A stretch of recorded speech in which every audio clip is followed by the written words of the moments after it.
الحمدللہ رب العالمین والصلاة والسلام علی سید المرسلین اما بعد فاعوذ باللہ من الشیطان الرجیم بسم اللہ الرحمن الرحیم الصلاة والسلام علیک یا رسول اللہ وعلى آلك وأصحابك يا حبيب الله الصلاة والسلام عليك يا نبي الله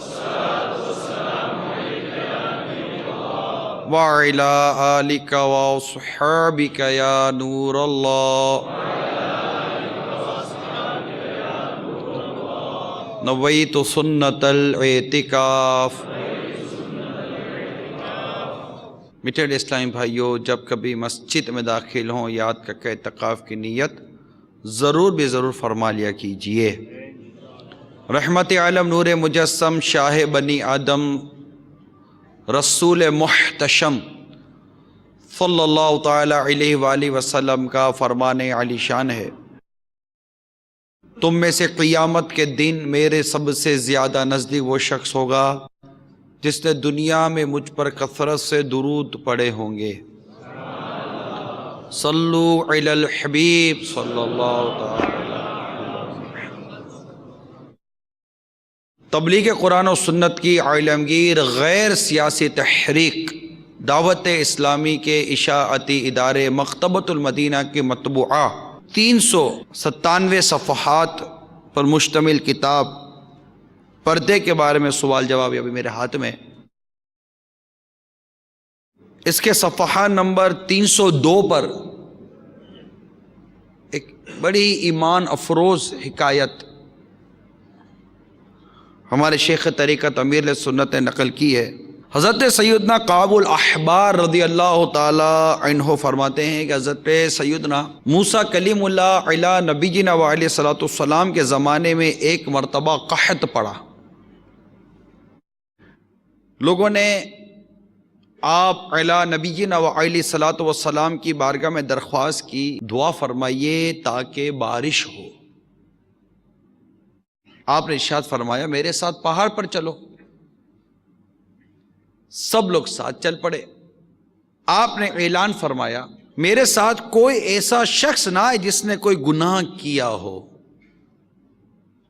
یہ سن کر سارے لوگ واپس چلے گئے، یہ سن کر سارے لوگ واپس چلے گئے۔ صرف ایک آنکھ والا ایک آدمی ساتھ چلتا رہا۔ حضرت سیدنا موسیٰ کلیم اللہ علی نبینا وعلیہ الصلوۃ والسلام نے ارشاد فرمایا کیا تم نے میری بات نہیں سنی؟ عرض کی سنی ہے۔ فرمایا کیا تم بالکل بے گناہ ہو؟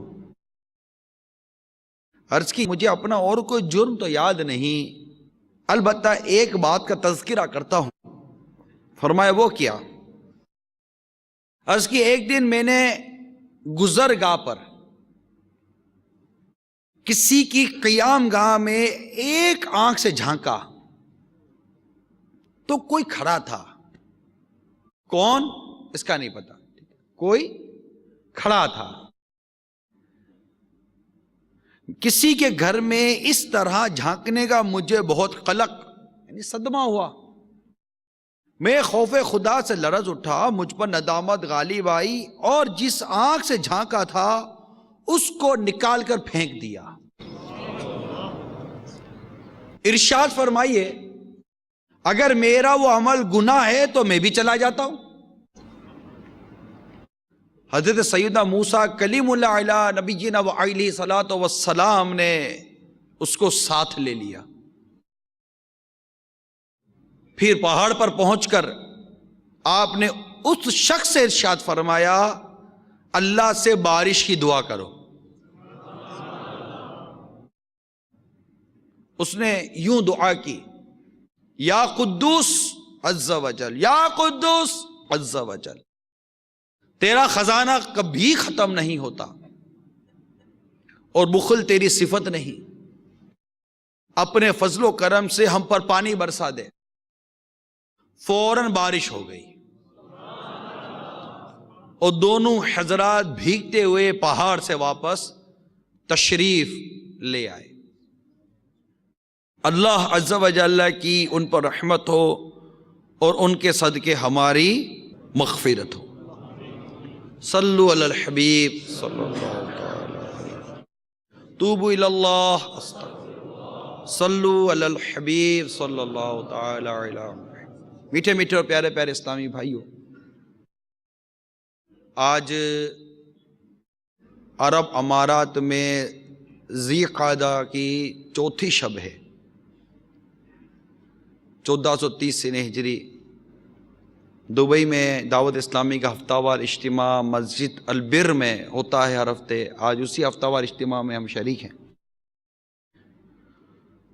اور آج جس عنوان پر بیان کرنے کا ذہن لے کر حاضر ہوا ہوں اس کا تعلق بد نگاہی سے ہے، جس کے متعلق میں نے ابتداً یہ ایک بڑی پیاری حکایت بیان کی ہے۔ اس حکایت میں ہمارے لیے عبرت کے، سبق کے بے انتہا مدنی پھول ہیں کہ یہ ایک شخص، ایک آنکھ والا آدمی تھا۔ اس کو کنفرم نہیں ہے کہ میں نے یہ گناہ کیا بھی ہے یا نہیں، کنفرم نہیں ہے، بس نگاہ کسی کی طرف اٹھی، گھر کی طرف اٹھی، اور اس پر اس سے ایسی ندامت ہوئی کہ اس نے آنکھ نکال کر پھینک دیا اپنی۔ اللہ کے خوف سے اس قدر وہ لرزہ بار اندام ہو گئے۔ اللہ تبارک و تعالیٰ کے کیسے کیسے بندے روئے زمین پہ گزرے ہیں۔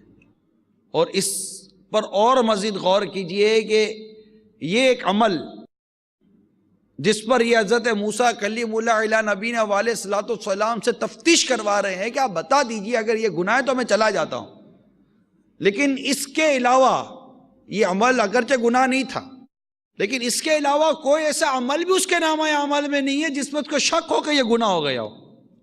ایسا گناہوں سے ستھرا شخص، گناہوں سے بچنے والا شخص، جب حضرت موسیٰ کلیم اللہ علیہ نبینا علیہ الصلوۃ والسلام کے ساتھ پہاڑ پر جاتا ہے تو آپ اس کی حوصلہ افزائی کرتے ہوئے، اس کی عزت افزائی کرتے ہوئے، اس کی دلجوئی کرتے ہوئے آپ اس سے فرما رہے ہیں کہ تو دعا کر۔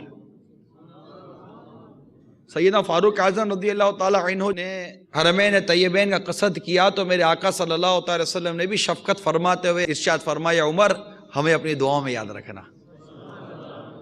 تو بعض اوقات بڑا چھوٹے پر شفقت کرتے ہوئے کہہ دیتا ہے کہ مجھے دعا میں یاد رکھنا، میرے لیے دعا کر دینا۔ خود فاروق اعظم رضی اللہ تعالیٰ عنہ کی سیرت میں لکھا ہے کہ وہ مدینے کی گلیوں میں گھومتے اور مدینے کی گلیوں کے بچوں سے فرمایا کرتے کہ بچوں دعا کرو فاروق بے حساب بخشا جائے، اے بچوں دعا کرو فاروق بے حساب بخشا جائے۔ کیسے تھے ہمارے فاروق اعظم رضی اللہ تعالیٰ عنہ، کیسی عاجزی تھی، اور خود پہاڑ پر جا کر اس سے کہتے تو دعا کر۔ سارے لوگ گئے تھے موسیٰ علیہ السلام کے پاس کہ آپ دعا کیجئے گا، اور آپ اس سے فرما رہے ہیں کہ تو دعا کر۔ تو پتہ چلا اگر کبھی کوئی دعا کے لیے نہ کہے یا کبھی دعا کا موقع نہ ملے تو اس سے ناراض نہیں ہونا چاہیے۔ اللہ کی بارگاہ میں کس کی دعا قبول ہے کیا پتا، نہ کسی کے رقص پہ طنز کر، نہ کسی کے غم کا مذاق اڑا، جسے چاہے جیسے نواز دے، یہ مزاج عشق رسول ہے۔ نہ جانے کس کی دعا قبول ہو جائے۔ کوئی بندہ ترستا رہتا ہے، اسے زیارت نہیں ہوتی، اور کوئی آ کر کہتا ہے کہ میں نے آج خواب میں آقا کی زیارت کی ہے صلی اللہ تعالی علیہ وسلم۔ کس پر کب کس طرح کرم ہو جائے، اس میں نہ کوئی شہرت کا معاملہ ہے، نہ دولت کا معاملہ ہے، نہ عزت کا معاملہ ہے، نہ ثروت کا معاملہ ہے، نہ کوئی شکل صورت کا معاملہ ہے، نہ قد و قامت کا معاملہ ہے، نہ کوئی خوبصورتی بدصورتی کا معاملہ ہے۔ بس جس پر کرم ہو جائے، جس پر کرم ہو جائے، وہ گمنام ہو، کوئی نہ جانتا ہو، کوئی نہ پہچانتا، اس پر کرم ہو جائے۔ اور ایسوں پر تو بہت کرم ہونے کے واقعات ملتے ہیں۔ البتہ یہ واقعہ جو بھی ہم نے سنا، اس میں دو باتیں اب مزید ہمارے پیش نظر ہیں۔ ایک یہ کہ یہ جو شخص تھے ان کو ایک شبہ ہوا